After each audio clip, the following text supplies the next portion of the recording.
ပတ်ဝန်းကျင်ဆိုတာနှစ်ခုရှိတယ်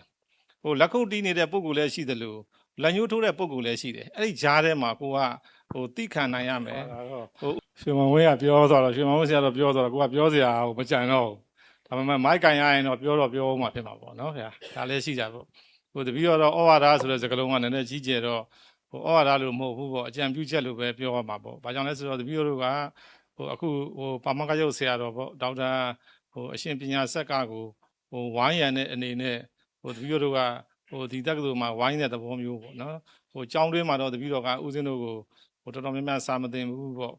ဘယ်နေရာလေးပါလဲဆိုလက်မှတ်ထိုးတဲ့နေရာလေးတော့ပါတယ်ပေါ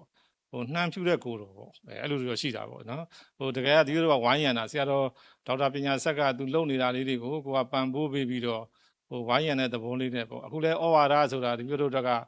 နည်းနည်းလေးကြီးနေတော့အကြံပြုချက်လေးပေါ့ခုနကဆရာတော်ရွှေမောင်ဝင်းဆရာတော်ပြောသွားတာကပြည့်စုံသွားပြီပေါ့နော်ရိုးသားရမယ်ပေါ့မြတ်စွာဘုရားကလည်းပဲဥစုလို့ဟောထားတာပေါ့ဒါပေမဲ့အဲ့ဒီရိုးသားမှုရဲ့နောက်ွယ်မှာဗာလဲလိုလဲဆိုတော့တပည့်တို့ကမအောင်မြင်သေးတဲ့ချိန်မှာတိခံမှုဆိုတာလည်းပဲအရေးကြီးတယ်ပေါ့အောင်မြင်ခြင်းဆိုတာကအလွယ်ကူရတဲ့အရာတစ်ခုမဟုတ်ဘူးပေါ့အောင်မြင်မှုဆိုတာကလူတွေကတော့လွယ်လေးပဲအောင်မြင်မှုဆက်လို့ပြောပေမဲ့အဲ့ဒီအောင်မြင်မှုအတွက်ပေးဆက်ရတဲ့အရာတွေကလည်းအများကြီးရှိတယ်ပေါ့အဲ့ထက်မှာတပည့်တို့တိခံမှုဆိုတာလည်းပဲပါတယ်ပေါ့သူများတွေပြောကြတာကကိုကအမြင့်ကိုပြန်ချင်အမြင့်ကိုပြန်တဲ့ခက်ကလေးထမ်းမှာတော့မကြောက်ရဘူးတိခံရတယ်ပေါ့ကိုကအမြင့်ကိုပြန်ချင်ပြီးဆိုရင်အဲ့ဒီလေးထမ်းတာကိုလည်းပဲတိခံရတယ်ပေါ့နောက်တစ်ခုအောင်မြင်မှုဆိုတာလွယ်ကူနဲ့ရတာကိုအောင်မြင်မှုလို့မပြောဘူးပေါ့အောင်မြင်မှုဆိုတာကဒုက္ခရဲ့အလယ်မှာပွင့်တဲ့ပန်းပဲအောင်မြင်မှုမှာဘာတွေဝိုင်းရံနေသေးတယ်ဒုက္ခတွေဝိုင်းရံနေသေးတယ်ဆိုတော့အောင်မြင်မှုဆိုတာဒုက္ခအလယ်မှာပွင့်တဲ့ပန်းဆိုတော့ဒီအောင်မြင်မှုကိုရဖို့အတွက်ဒုက္ခကိုတိခံမှလည်းပဲရမှာဆိုတော့ဒါလေးလည်းပဲထက်ဆွဲပြီးတော့ရွှေမောင်ဝင်းဆရာတော်ပြောသွားတာပြည့်စုံတဲ့ရိုးသားရမယ်ပေါ့အဲ့ဒီရိုးသားရဲ့နောက်ွယ်မှာအောင်မြင်မှုရဖို့အတွက်ကဘာလေးလဲလိုအပ်သေးတယ်ဆိုရင်တိခံမှုလည်းပဲလိုအပ်သေးတယ်စိတ်ရှည်ရမယ်ပေးဆက်မှုတွေရှိရမယ်အချိန်တွေလုံးမယ်ပေါ့အခုရေတွင်တူခုရေကြီးမရနိုင်ဘူးเนาะအဲ့ဒါလေးလည်းသတိထားရမယ်ပေါ့နောက်တစ်ခုကတပည့်တော်ပြီးခဲ့တဲ့အပတ်ကလည်းပြောသေးတယ်ပေါ့เนาะအောင်မြင်မှုကိုရဖို့အတွက်ကလည်းပဲမိမိကိုမိမိပေါ့အတ္တစင်တာပေါ့ကိုယုံကြည်မှုလည်းရှိဖို့လိုအပ်တယ်ပေါ့အတ္တဓိပတိယလို့လည်းသုံးတာပေါ့နော်ကိုယုံကြည်မှုရှိရမယ်ဒိုးသက်သူကဘာပဲဖြစ်ဖြစ်သူများသက်သူနဲ့ရှင်တာတော့မဟုတ်ဘူးပေါ့နော်အတိုင်းအတာတစ်ခုထိတော့အောင်မြင်နေပြီအဲ့ဒီအောင်မြင်နေတဲ့သက်သူမှာဒိုးလည်းပဲပါဝင်ပြီးတော့အောင်မြင်သွားအောင်ပေါ့တခါကျတော့လူတွေကအောင်မြင်မှုကိုအစာအုပ်နဲ့ပတ်သက်တယ်အစာအုပ်တွေကောင်းတာကဒါပညာရေးမှာအစာအုပ်ကောင်းတာလည်းတကန်းတော့ကောင်းတယ်ပေါ့ဒါပေမဲ့အောင်မြင်မှုကအစာအုပ်နဲ့အဓိကမကြဘူးလူသားအရင်းမြစ်ပေါ့ဒီ human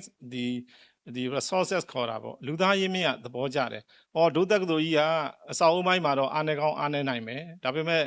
ပညာရက်ကိုပေးတဲ့နိုင်မှာလိုချင်တဲ့ပညာရက်လေးတွေရနိုင်တယ်အဲ့ဒါရနိုင်တဲ့အခါကျတော့ဒီကိုယ့်တက္ကသိုလ်ပေါ်မှာကိုယ်ကလည်းပဲယုံကြည်မှုရှိရမယ်ပေါ့နောက်တစ်ခုကတပည့်တော်ဒါလေးကပြီးခဲ့တဲ့အပတ်ကပြောခဲ့တယ်ပေါ့အဲ့လိုအောင်မြင်မှုရဖို့အတွက်ကြိုးစားတဲ့နေရာမှာယူသားမှုရှိရမယ်တိခံမှုရှိရမယ်နောက်တစ်ခုကပတ်ဝန်းကျင်ဆိုတာနှစ်ခုရှိတယ်လက်ခုပ်တီးနေတဲ့ပုံကိုလည်းရှိတယ်လို့လက်ညှိုးထိုးတဲ့ပုံကိုလည်းရှိတယ်အဲ့ဒီကြားထဲမှာကိုကတိခံနိုင်ရမယ်ဦးဇင်းတို့လက်ခုပ်တီးတဲ့ပုံကမရှိဘူးလားလက်ညှိုးထိုးမဲ့ပုံကမရှိဘူးလား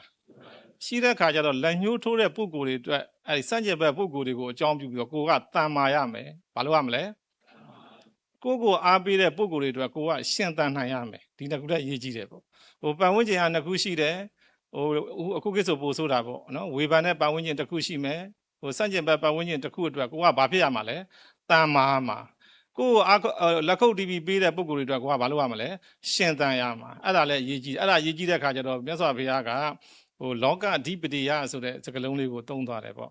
ဒီကလည်းပြီးခဲ့တဲ့ဘက်ကလည်းဩဝါဒအဲ့ဒါလေးပေးခဲ့တယ်ပေါ့လောကအဓိပတိယဆိုတာကလောကကြီးကကိုယ့်ကိုစောင့်ကြည့်နေတယ်နော်စောင့်ကြည့်နေတာလူဘယ်နှယောက်ရှိသလဲနှစ်အုပ်စုရှိတယ်ဦးဇင်းတို့ကြလာမှာဝမ်းသာပြီးတော့စောင့်ကြည့်တဲ့ပုံကိုစန့်ကျင်ဘက်ပုံကိုမရှိဘူးလား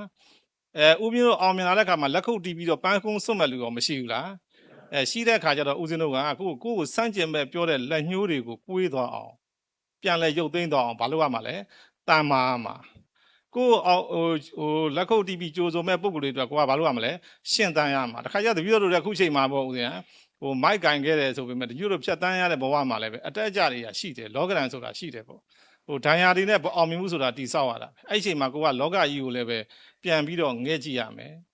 တန်မာဖို့လဲလိုတယ်ဘာလို့လဲရှင်တန်ဖို့လဲလိုတယ်အဲ့တန်မာဖို့ရှင်တန်ဖို့ကဘာနဲ့ပေါင်းစပ်ရမှာလဲဆိုတိခံနိုင်မှုနဲ့ပေါင်းစပ်ရမှာကြောင့်ဒီလိုဩဝါဒလေးကိုဒါလေးပြန်ချုပ်တော့မယ်ပေါ့နော်မြတ်စွာဘုရားကတော့လောကအဓိပတိယလောကကြီးကမင်းကိုစောင့်ကြည့်နေတယ်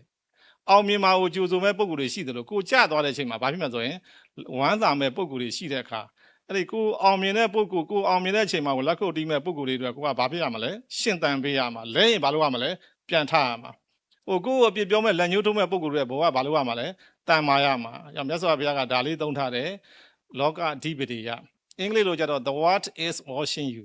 လောကကြီးကမင်းကိုဘာလုပ်နေလဲစောင့်ကြည့်နေတယ်အဲ့စောင့်ကြည့်တဲ့နေရာမှာခုနကရွှေမောင်ဝင်းဆရာတော်ပြောခဲ့သလိုယူသားမှုရဲ့နောက်တစ်ခုကခုနကပြောတဲ့အတိုင်းပေါ့နော် the simple is the best policy ပေါ့ယူသားမှုလည်းရှိရမယ်အောင်မြင်သေးတဲ့အချိန်မှာဘာလဲရှိရမလဲသိခံမှုလည်းရှိရမယ်အဲ့ဒါလေး